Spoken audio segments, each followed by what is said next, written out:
சாதாரண ஆளுங்கன்னா அதுக்காக எல்லாரும் சாதாரணமெல்லாம் இருக்க மாட்டாங்க. ஒரு நாட்டில் ஒரு அரசன் இருந்துக்கிறார். வடநாட்டில இருந்து ஒரு பண்டிதர் அந்த நாட்டுக்கு வர்றார். நான் உங்க நாட்டில் உள்ளவங்கள்ட்ட கேள்வி கேட்பேன், எந்த கேள்விக்கு யாருக்கு விடை தரலன்னா இந்த நாடே எனக்கு அடிமைன்னு நீங்க எழுதி தரணும்னு திருவிளையாடல் புராணத்துல சொல்ற மாதிரி சொல்லிட்டு வர்றார். இப்ப அரசர் எல்லா மந்திரிகள் எல்லாரையும் கூப்பிட்டு, அறிவாளிகள் எல்லாம் கூப்பிட்டு, அந்த பெரிய ஆளு மரியாதை அவர் கேட்ட கேள்விக்கெல்லாம் பதில் சொல்லிருங்கன்னு உட்கார வச்சுட்டார்.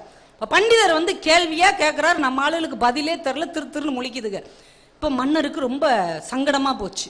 இப்ப அந்த பண்டிதர் சொல்றாரு, சரி நான் கேட்ட கேள்விக்கு தான் உங்களுக்கு பதில் தெரில, அவங்கள கேள்வி கேட்க சொல்லுங்க, எனக்கு பதில் தெரியல அப்படின்னா நான் இந்த நாட்டுக்கு அடிமைன்னு எழுதி தந்துடுறேன்றார். ஆனா அறிஞர்கள் மந்திரிகள்லாம் அவங்களுக்கு தெரிஞ்ச கேள்வி எல்லாம் டிஎன்பிஎஸ்சி கொஸ்டின் எல்லாம் பரட்டி பார்த்து அதுக்கு வாட்டு கேட்குதுங்க. கேட்கிற கேள்விக்குள்ள அவர் டான் பதில் சொல்லிடுறார். மறுபடியும் அவமானம் தான். இப்ப அரசனுக்கு என்ன பண்ணன்னு தெரியல, இவ்வளவு அசிங்கப்பட்டுட்டோமேன்னு அப்படி தலை குனிஞ்சு உட்கார்ந்துருக்கிறார். இப்ப பண்டிதர் சொல்றாரு, கவலைப்படாதீங்க, இன்னும் ஒரு வாய்ப்பு உங்களுக்கு தர்றேன். இந்த ஆடியன்ஸ் இருக்காங்கல்ல, பொதுமக்கள், இவங்க கூட கேள்வி கேட்கட்டும். அறிஞர்கள் தான் கேட்கணும்னு இல்ல, பொதுமக்கள் கூட கேள்வி கேட்கட்டும். இப்ப மன்னர் பொதுமக்கள் முன்னாடி கண்ணீரோட நிக்கிறார். எப்பா சாமி, யாராவது ஒரு நல்ல கேள்வியை கேட்டிருந்தாலும் ஆஃப் பண்ணுங்கய்யா, வந்ததுல இருந்து நம்மளை ரொம்ப அவமானப்படுத்திட்டு இருக்கிறார். மக்கள் எல்லாம் பதறாங்க. பெரிய பெரிய அறிஞர்கள் கேள்விக்கே இவர் பதில் சொல்லிடுறாரு. அவங்களாலேயே சமாளிக்க முடியல, நம்ம என்ன சமாளிக்கிறது? மக்கள் ஒண்ணுக்கு பின்னாடி ஒளியுது. பின்னாடி இருந்து ஒரு குரல், நான் கேட்கட்டுமா சாமி அப்படின்னு. யாரான்னு அப்படியே ஒதுங்கி வழி விடுறாங்க. ஒரு ஆள் வேட்டி சட்டை கூட போடாம ஒரு துண்டை தோல்ல போட்டு வேம கருப்பா குள்ளமா வர்றார். நான் கேட்கட்டுமா அப்படின்னு. கேளுப்பா, நீயாவது கேளு. இந்த பண்டிதர் கேளும், கேட்டு தொலையும் அப்படிங்கிறார். இப்ப அந்த சாதாரண எளிய பாக்குறதுக்கே ஒரு பாமரன் மாதிரி இருக்கிற அந்த மனிதர் கேள்வி கேட்கிறார். ஐயா, உங்ககிட்ட 2 கேள்வி கேட்கிறேன், 20 கேள்வி கூட கேள்றா, நான் பதில் சொல்றேன். உடனே அவர் கேட்கிறார், பழமான பிறகு காயாவது எது அப்படின்னு. என்ன கேட்ட? பழமான பிறகு காயாவது எது? காய் தானப்பா பழமாகும். இல்ல, பழமான பிறகு ஒண்ணு காயாகும், அது எது? இப்ப பண்டிதருக்கு தெரியல, குழம்புறார். பழம் எப்படியா காயாகும்? காய் தானே பழமாகும், குழம்பிட்டே இருக்கிறார். பதில் தெரியலப்பா, நீயே சொல்லிரு. டக்கு நம்மால் சொன்னான், பழமான பிறகு காயாவது ஊறுகாய். எலுமிச்சம் பழம் தானே ஊறுகாய் ஆகுது.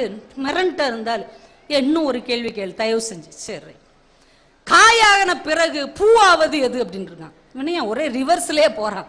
ஒண்ணு பழத்துல இருந்து காய்க்கு போறா, இல்லைன்னா காயில இருந்து பூவுக்கு போறா. பூ தானப்பா காயாகும், காயான பிறகு பூவாவது எது? தெரியலப்பா அப்படின்னா. தேங்காய் பூ அப்படின்னு இருக்கான்.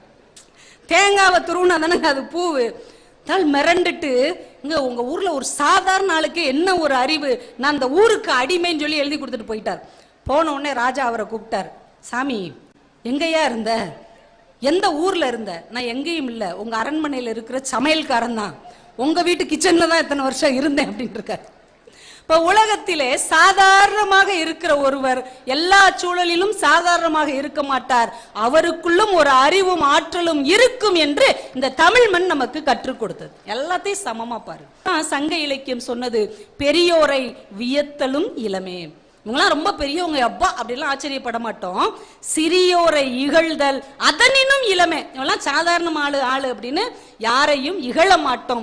எல்லோரையும் சரிசமமாக பார்க்கக்கூடிய பாங்கு எங்கள் தமிழினத்துக்கு உண்டு என்பதை 2000 வருடங்களுக்கு முன்னாலேயே நம்முடைய சங்க இலக்கியம் நமக்கு தங்க இலக்கியமாக அள்ளி கொடுத்திருக்கிறது. இன்னொரு ஆச்சரியமான ஒரு விஷயம், லவ் டுடேன்னு இப்ப ஒரு படம் வந்திருக்கு, எல்லாரும் பார்த்திருப்பீங்கன்னு நினைக்கிறேன். பாத்தீங்களா? அந்த படத்துடைய ஒரு வரி கான்செப்ட் என்ன அப்படின்னா, 2 பேர் காதலிப்பாங்க. அந்த காதலியுடைய அப்பா ஒரு நிபந்தனை வைப்பார். என்ன அப்படின்னா, உன் மொபைல் போனை அவகிட்டையும் அவன் மொபைல் போனை உங்ககிட்டையும் ஒரு நாள் நீங்க வச்சிருந்து பாருங்க, அதுக்குள்ள உங்க 2 பேருக்குள்ள ஒரு நல்ல அண்டர்ஸ்டாண்டிங் வந்துட்டா நீங்க கல்யாணம் பண்ணிக்கலாம் அப்படின்னு. நீங்க இந்த கான்செப்டை பார்த்த உடனே நமக்குள்ள ஒரு அதிர்வு ஏற்பட்டுச்சா இல்லையா? ஒரு நாள் கூட நம்ம மொபைல் போனை இன்னொருத்தங்கிட்ட நம்மளால கொடுத்து வைக்க முடியாது. காதலன் காதலிட்ட மட்டும் இல்ல, மகன் அப்பா கிட்ட கொடுத்து வைப்பானா? அப்பா மனைவிட்ட கொடுப்பாரா? மக அம்மா கிட்ட கொடுக்குமா? எதை தங்கச்சங்கிலிய கூட கழட்டி கொடுத்துட்டு போயிடும். உன் மொபைல கொடுனா கொடுக்காதுல்ல. பையன்கிட்ட பைக்கு கேளுங்க தந்துருவான், கார் கொடுங்க கேளுங்க தந்துருவான். ஆனா மொபைல தரவே மாட்டான். எல்லாரும் பேட்டர்ன் போட்டு வச்சிருக்கிறோம். ஏன் பேட்டர்னுங்கிற ஒண்ணு வந்தது? முன்னாடி நம்ம வீட்டுல போன் இருந்ததே, அதுக்கு ஏதாவது பூட்டு இருந்துச்சா? யார் வேணா போன் பண்ணலாம், யார் வேணா அட்டன் பண்ணலாம். இதுவும் போன் தானே. ஆனா ஏன் எல்லாரும் பேட்டர்ன் போட்டு வச்சிருக்கோம்? இன்னும் சில பேர் கைரேகையே வச்சிருக்காங்க. கைரேகை படிக்காத காலத்துல நம்ம பாட்டையாவும் அப்பத்தாவும் வச்சது. இன்னைக்கு எல்லாருமே படிச்சுட்டோம். ஆனாலும் ஏன் கைரேகை வைக்கும்?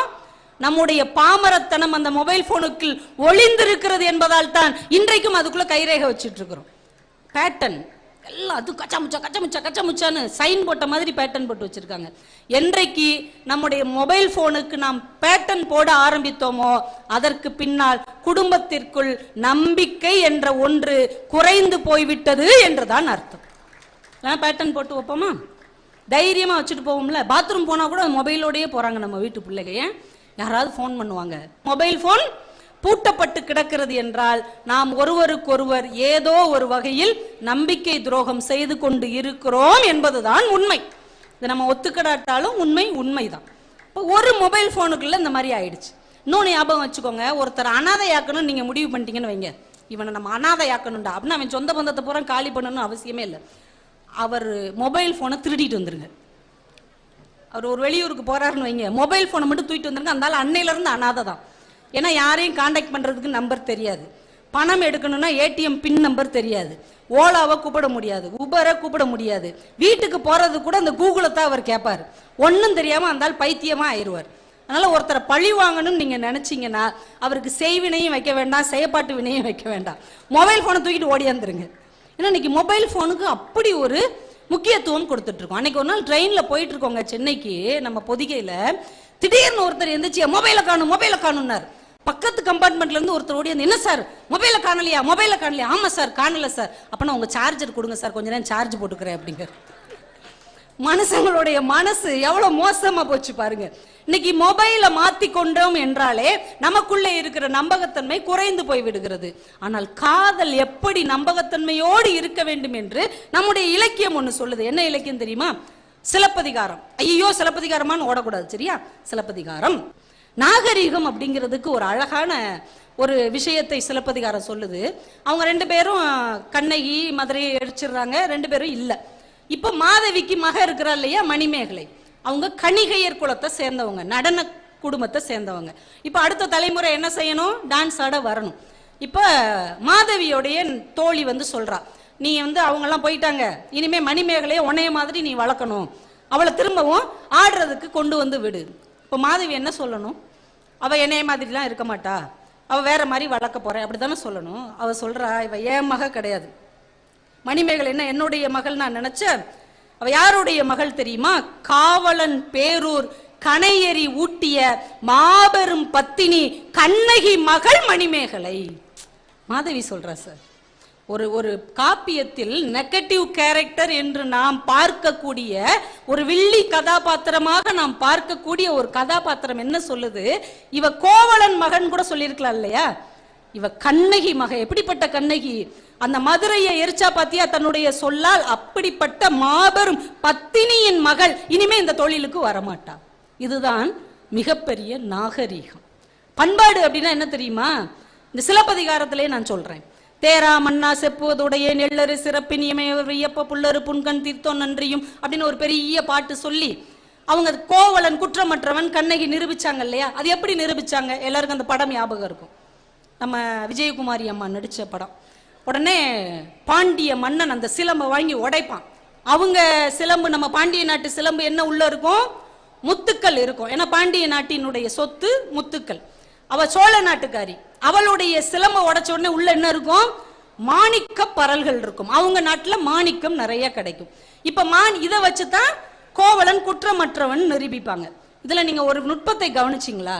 இந்த சிலம்பை இவங்க மட்டும் அவங்கவுங்க நாட்டுல செய்யாம ஆன்லைன்ல ஆர்டர் பண்ணியிருந்தாங்கன்னு வைங்க, எல்லாம் ஒரே மாதிரி தானே இருந்திருக்கும். இப்ப கோவலன் குற்றமற்றவன் எப்படி சொல்ல முடியும்? அன்னைக்கு இளங்கோவுக்கு தெரிஞ்சிருக்குது, வருங்காலத்துல நம்ம ஆளுக ஆன்லைன்ல போய் வாங்கும், பிளிப்கார்ட்ல வாங்கும், அமேசான்ல வாங்கும், நம்மளையே நம்பிக்கிட்டு இருக்கிற அண்ணாச்சிகளை அம்போன்னு கைவிட போறாங்க. அதனால அவங்க சுதேசி பொருட்களை வாங்குங்கள் என்று அன்றைக்கே காப்பியத்தில் பதிவு செய்திருக்கிறார் இளங்கோ. நம்ம சர்வசாதாரணமா கடந்து போவோம் இல்லையா? அதை சவுட்ல அடிச்ச மாதிரி இலக்கியவாதியால தான் சொல்ல முடியும். நம்ம பஸ்ல போகும்போதெல்லாம் நீங்க பாருங்க, நிறைய ஸ்டாப்ல நிற்கும் போது இந்த கொய்யாப்பழம் விற்கிறதுக்கு வருவாங்க, வெள்ளரிக்காய் விற்கிறதுக்கு வருவாங்க, சின்ன சின்ன குழந்தைகள் நிறைய ஊர்ல வருவாங்க தெரியுமா? வெள்ளரி பழம் வச்சுக்கிட்டு கொய்யாப்பழம் வச்சுக்கிட்டு நம்ம என்ன நினைப்போம்? ஐயோ படிக்கிற வயசுல இந்த பிள்ளை இப்படி வெள்ளரிக்காய் வித்துட்டு இருக்குதே, கொய்யாப்பழம் வித்துட்டு இருக்குதே, வருத்தப்படுவோம். இன்னும் சில பெற்றோர்கள் சொல்லுவாங்க, பாரு அந்த பிள்ளைலாம் வெள்ளரிக்காய் வித்து சம்பாதிக்குது, நீ இப்படி வீணா அலையிறியே அப்படின்னு பிள்ளைகளை திட்டுவோம். ஆனா இதை ஒரு கவிஞன் பார்க்கிறான், வெள்ளரிக்காவை சின்ன பிள்ளைங்க வந்து விற்கிறாங்க. ஒரே வரியில நம் மனதை ஆழமாக தைப்பதை போல் ஒரு கவிஞன் எழுதினான், வெள்ளரி பிஞ்சுகள் விற்கின்றன, வெள்ளரி பிஞ்சுகள் விற்கின்றன. இனிமே நீங்க ஒரு ஸ்டாப்ல போகும்போது எந்த குழந்தையாவது பழம் விற்க வந்தால் இந்த வார்த்தை உங்களுக்குள்ளே வலிக்குமா? வலிக்காது. இதைத்தான் ஒரு இலக்கியவாதி செய்கிறான். நம்ம சர்வசாதாரணமாக கடந்து போகிற ஒன்றை நீ கடந்து போகக்கூடாது, இந்த சம்பவத்தை மறந்து போகக்கூடாது என்று செவுட்டில் அடித்த மாதிரி சொல்லுவதற்கு ஒரு இலக்கியத்தால் மட்டும்தான் முடியுமே தவிர வேற யாராலையும் முடியாது. இந்த சாக்கடையில வேலை செய்வாங்க இல்லையா, அவங்கள நம்ம மூக்க பொத்திக்கிட்டே போயிடுவோம் அந்த இடத்த கிராஸ் பண்ணும்போது. அது அவங்க மனசுக்குள்ள வலிக்கும் அப்படின்னு கூட நம்ம நினைக்க மாட்டோம். ஆனா அவங்கள பார்த்து ஒருத்தன் கவிதை எழுதுனா, 2 கைகளாலும் மலம் அள்ளுகிறவனுக்கு எந்த கை பீச்சாங்கை அப்படின்னு எழுது. அவ்வளவு வேதனை நிறைந்த வரி இல்லையா? அது அவன் கூட யோசித்திருக்கவே மாட்டான். ஆனால் அது ஒரு கவிஞனுடைய மனதை தான் ஆழமாக பாதிக்கும். அந்த பாதிப்பு தான் ஒரு சமூகத்திற்குள்ளே மாற்றத்தை உண்டு பண்ணும். நாளைக்கு நீங்க அந்த பக்கம் போகும்போது திமுக பொத்துவீங்களா? ஏன்பா உனக்கு ஏதாவது வேணுமாப்பா, உனக்கு ஏதாவது தண்ணி கொண்டு வந்து தரட்டா, உனக்கு ஏதாவது ஹெல்ப்னா கேளு சொல்லுவோம் இல்லையா? நம் மனசுக்குள்ளே இப்படி ஒரு மாற்றத்தை ஒரு கவிதையால், ஒரு கதையால், ஒரு கட்டுரையால், ஒரு இலக்கியத்தால் மட்டும்தான் தர முடியுமே தவிர வேற எதனாலையும் தர முடியாது. அங்கதான் இலக்கியம் உயர்ந்து நிற்கிறது. ஒன்றும் இல்லை, ஒரு சாதாரணமான விஷயம். ஒரு கணவன் போருக்கு போறான். இப்ப மனைவியோட மனசு எப்படி இருக்கும்? இப்ப நம்ம சொல்றதா இருந்தா என்ன, வருத்தமா இருக்கும், சோகமா இருக்கும், துயரமா இருக்கும், சங்கடமா இருக்கும், பிரிவு துயரோட இருக்கும், இப்படிதான் சொல்லுவோம். கண்ணதாசன் எழுதுகிறார் ஒரே வரியில அந்த மனைவி சொல்ற மாதிரி, அவன் போருக்கு போனான், நான் போர்க்களம் ஆனேன். என்ன ஒரு வார்த்தை பாருங்க, அவன் போருக்கு போனான், நான் போர்க்களம் ஆனேன். அவ்வளவுதான், நீ போருக்கு போயிட்ட, ஆனால் என் மனசு போர்க்களமாக மாறிவிட்டது என்று அந்த பிரிவு துயரை அழுத்தமாக பதிவு செய்ய ஒரு கவிஞனால் மட்டும்தான் முடியும். இன்னொரு விஷயம், ஒரே விஷயத்தை ஒவ்வொரு நாட்டோடையும் ஒப்பிட்டு ஒரு கவிஞன் பார்க்கிறான். ஹெலிகாப்டர் தாழ பறந்தாள், இதுதான் தலைப்பு. ஹெலிகாப்டர் தாழ பறந்தாள், கீழே கொஞ்சம் இறங்கி வந்து பறக்குது. இதை ஒவ்வொரு நாட்டு பிள்ளைங்களும் எப்படி பார்ப்பாங்க அப்படின்னு ஒரு கொஞ்ச நேரத்தில் முடிச்சிடறேன். ஏன்னா எல்லாரும் மணியை பார்க்க கூடாது. நான் ராஜபாளையம் போகணும், நீங்களாவது உங்க வீட்டுக்கு தான் போகணும்.